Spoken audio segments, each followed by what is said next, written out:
దేశవ్యాప్తంగా సంచలనం రేపిన నీట్ పరీక్ష పేపర్ లీక్ కేసు కీలక పరిణామం ఈ కేసులో చోటు చేసుకుంది. పేపర్ లీక్ కి కారణమైన కెమిస్ట్రీ ప్రొఫెసర్ పివి కులకర్ణితో పాటు మరో master mind botany professor Manisha Gurunath Manther కి కస్టడీ విధించింది court. Chemistry professor PV Kulkarni CBI అధికారులు నిన్న కులకర్ణిని అరెస్ట్ చేయగా మనీషాను తాజాగా అరెస్ట్ చేశారు. బయాలజీ పేపర్ల లీకేజ్ కి ఈమెనే ప్రధాన సూత్రధారి అని అధికారులు నిర్ధారించారు.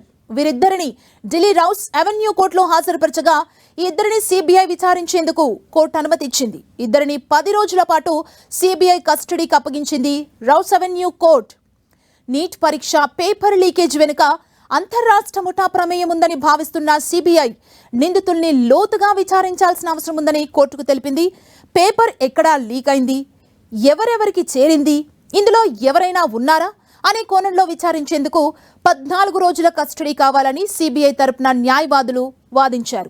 ఇరుపక్షాల వాదనను విన్న రౌస్ అవెన్యూ కోర్టు నిందితులిద్దరికీ 10 రోజుల సిబిఐ కస్టడీని మంజూరు చేసింది. ఈ స్కామ్లో నిందితుల నుంచి కీలక పత్రాలు, డిజిటల్ ఆధారాలను సేకరించేందుకు సిబిఐ సిద్ధమవుతోంది. నేషనల్ టెస్టింగ్ ఏజెన్సీ నిపుణుల బృందంలో ఉండటంతో మనీషాకు క్వశ్చన్ పేపర్లపై పూర్తి యాక్సెస్ లభించింది.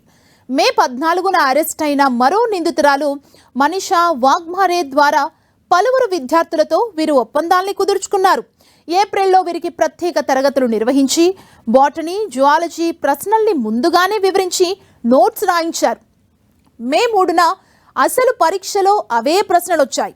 మరోవైపు ఈ స్కామ్లో ప్రధాన సూత్రధారిగా భావిస్తున్న కెమిస్ట్రీ ప్రొఫెసర్ పివి కులకర్ణి 2 ఏళ్లుగా ఎన్టీఏ కాంట్రాక్ట్ నిపుణుడిగా పనిచేస్తున్నారు.